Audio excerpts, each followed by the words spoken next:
Assalamualaikum warahmatullahi wabarakatuh. Waalaikumsalam warahmatullahi wabarakatuh.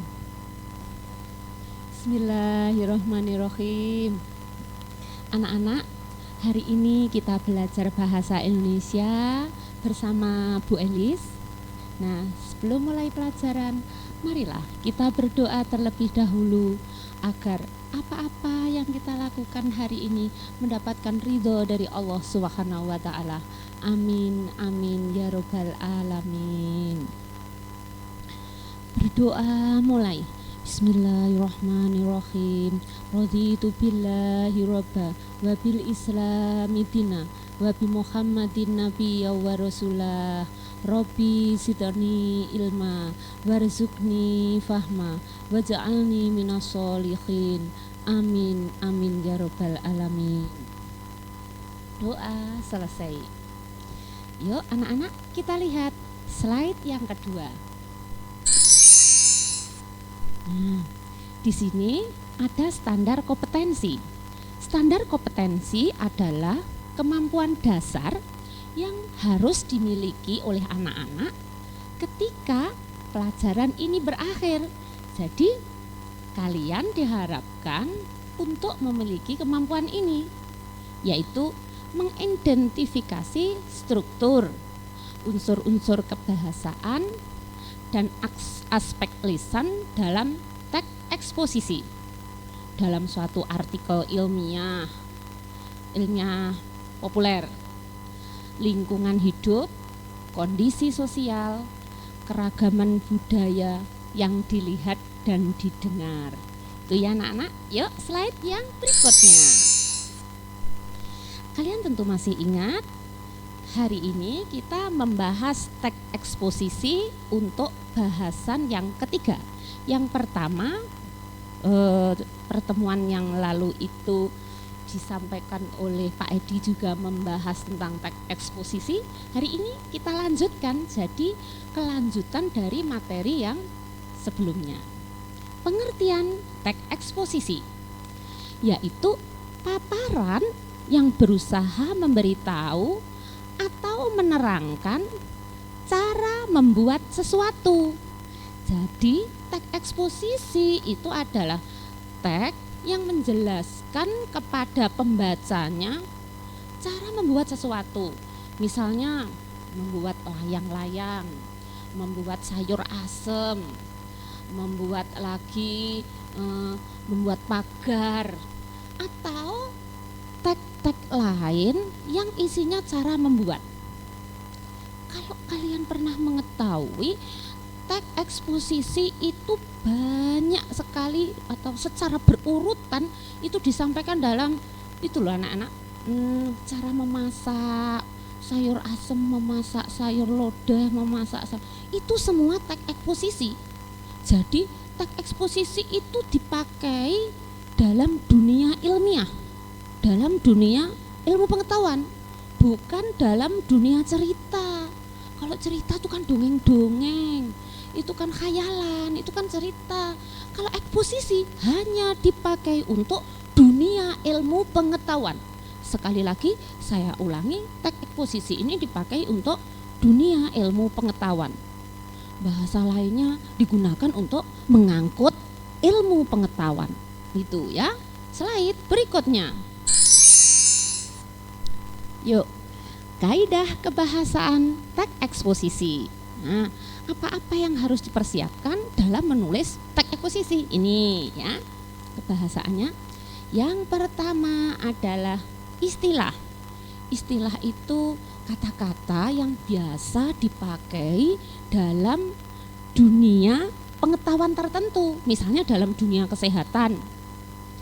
Dalam dunia kesehatan ada kosakata diabetes, ada lagi kosakata kolesterol, ada lagi kosakata asam urat, duduk asam surat loh ya, asam urat, ada lagi kosakata penyakit ayan. Nah, itu istilah-istilah yang dipakai dalam bidang tertentu, harus dipilih supaya tidak menimbulkan salah paham bagi pembacanya atau bagi pendengarnya, begitu. Lalu yang kedua yang harus diperhatikan kebahasaan teks eksposisi yaitu konjungsi. Konjungsi itu kata hubung anak-anak, menghubungkan kalimat sebelumnya kepada kalimat berikutnya. Biasanya bentuknya dan, kemudian, lalu. Nah, itu ya. Yang berikutnya pronomia. Nah, yang berikutnya verba. Kemudian afiksasi. Afiksasi itu apa toh Bu Elis? Afiksasi itu adalah imbuhan dalam suatu kata-kata. Mekan, dikan, senya.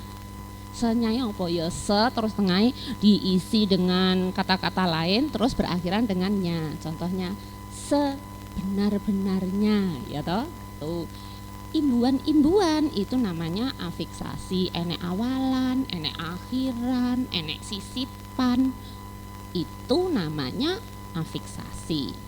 Lalu yang berikutnya adjektiva, di sana ada adjektiva. Misalnya kalian menemui suatu kesulitan, istilah-istilah ini ada kurang jelas, pencet aja juga Mbah Google bisa. Arti kata istilah, bisa. Arti kata konjungsi bisa, arti kata afiksasi pencet Mbak Google bisa. Nah, harus connect wifi ya, atau bisa pakai data juga bisa. Yuk slide berikutnya. Tuh, menulis teks eksposisi. Bagaimana menulis teks eksposisi? Untuk menulis teks eksposisi kita harus mempersiapkan beberapa hal ya. Di antaranya data-data yang harus disiapkan untuk mendukung apa-apa yang kita sampaikan. Contohnya cara membuat layang-layang, ya harus disiapkan alat-alatnya apa, ditunjukkan, dijelaskan. Kalau perlu itu harus ditambahi dengan gambarnya juga. Untuk menulis teks eksposisi itu kan untuk mengangkut ilmu pengetahuan.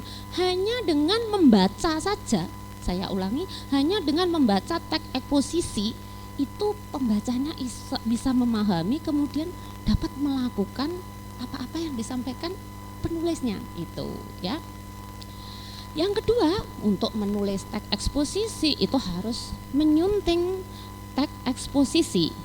Bu Elis, menyunting itu apa? Menyunting itu artinya merakit. Merakit itu artinya menyusun dari beberapa potongan-potongan, ya kan? Potongan apa Bu Elis? Potongan-potongan kalimat tentunya digabungkan.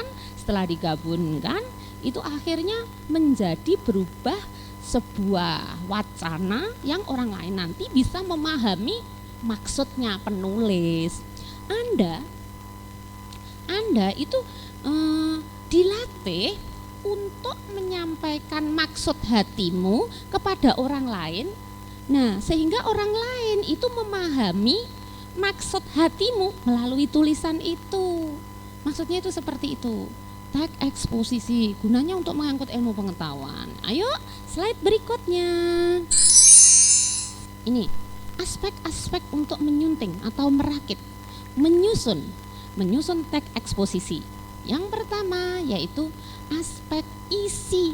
Jadi maksudnya isi itu ide atau inti permasalahan yang hendak Anda sampaikan kepada orang lain melalui tulisan tentunya. Namanya teks eksposisi. Isinya apa? Misalnya membahas tentang madu, membahas lagi tentang bunga, membahas lagi tentang elektronik dan lain sebagainya. Lalu yang kedua yaitu aspek menyunting untuk menyusun atau merakit itu bahasa.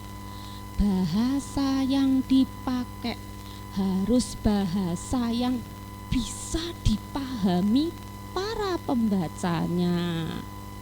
Lek gak ngerti piye, kalau tidak paham bagaimana? Ya harus diberikan tanda dalam kurung, kemudian diisi maksudnya. Jadi dipilih kata-kata yang para pembacanya itu paham. Jangan memakai kata-kata yang sulit digunakan. Tulisan kita jadi ditinggalkan oleh orang lain, nggak disenengi, nggak disenengi, nggak usah diwaca, aras-arasen wis nggak diwaca, nggak baca nanti. Lalu aspek yang ketiga yaitu aspek struktur. Nah, cara menyusunnya, cara menuliskannya, urut-urutan maksudnya, urut-urutannya atau langkah-langkahnya, itu namanya aspek struktur. Jadi aspek penyuntingan dalam teks eksposisi ada 3. Aspek isi, aspek kebahasaan, dan aspek struktur. Ayo slide berikutnya. Menentukan informasi dalam teks eksposisi. Teks eksposisi itu ada informasi, ada beritanya. Jadi di dalam teks eksposisi itu ada berita, ada maksud yang tertulis di dalam teks eksposisi. Nah, di situ ada unsur-unsur teks eksposisi. Nah, unsur-unsur teks eksposisi itu terselip, termaktub atau terdapat di dalam naskah itu. Yang kedua, ada jenis-jenis teks eksposisi. Slide berikutnya. Nah, ini teks eksposisi dibentuk oleh 2 unsur utama. Jadi untuk menulis teks eksposisi itu ada 2, yaitu gagasan dan fakta. Gagasan itu apa, Bu Elis? Gagasan itu ide. Jadi untuk menulis itu kita temukan ide terlebih dahulu. Ide untuk apa? Ide untuk disampaikan kepada pembacanya melalui tulisan. Lalu yang kedua, di dalam teks eksposisi itu ada fakta. Fakta itu kejadian-kejadian yang benar-benar terjadi. Memang teks eksposisi kan dipakai untuk menyampaikan ilmu pengetahuan atau kejadian-kejadian nyata. Bukan cerita-cerita, bukan. Jadi kejadian yang benar-benar nyata. Gagasan di dalam teks eksposisi itu disebut pendapat.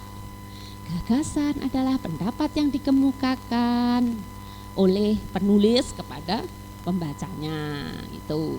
Kalau fakta tadi sudah saya sampaikan, di situ tertulis keadaan atau peristiwa yang merupakan kenyataan. Sekali lagi saya ulangi, kenyataan, sesuatu yang benar-benar ada atau benar-benar terjadi. Slide berikutnya. Nah, ini struktur teks eksposisi. Yang pertama, tesis. Tesis itu apa? Tesis itu karya tulis. Jadi sebuah karya tulis isinya itu ide, terus dicantumkan di dalam sebuah wacana yang jumlahnya itu berhalaman-halaman, namanya tesis. Di situ ada ide, ada pendapat, ada bukti nyata, dan kalau perlu disertai dengan fotonya. Contohnya gini, main layang-layang itu menyenangkan. Buktinya apa? Banyak sekali orang bermain layang-layang, bentuknya, terus caranya, bahkan fotonya, kalau perlu videonya begitu. Tesis itu adalah karya tulis. Lalu yang kedua, argumentasi. Argumentasi itu apa? Pendapat. Alah, ya, bermain layangan itu loh yo, dapat apa? Enggak dapat apa-apa, dapat capek ya? Oh, tidak, main layangan itu tidak dapat capek. Kalau Anda bisa bergabung bersama dengan orang yang bermain layangan, aduh, bahagia gitu. Dan kalau kita sudah larut di dalam dunia layang-layang, bisa lupa waktu. Itu. Argumentasi itu apa, Bu Elis? Pendapat, maksudnya seperti itu. Yang berikutnya, penegasan ulang. Ditegaskan dengan cara diulangi. Malah yang betul saja, kalau main layangan itu menyenangkan. Loh, gak percaya? Ayo kita buktikan. Mau ikut? No. Nah, diulangi, ditegaskan atau diulangi. Itu struktur teks argumentasi. Saya sampaikan ada 3, tesis, argumentasi, dan penegasan ulang. Slide berikutnya yang nomor ada 3. Nah, Itu saja anak-anak. Semoga apa yang saya sampaikan bermanfaat di dunia dan di akhirat. Sekian, terima kasih. Sampai jumpa episode berikutnya. Assalamualaikum warahmatullahi wabarakatuh. Waalaikumsalam warahmatullahi wabarakatuh.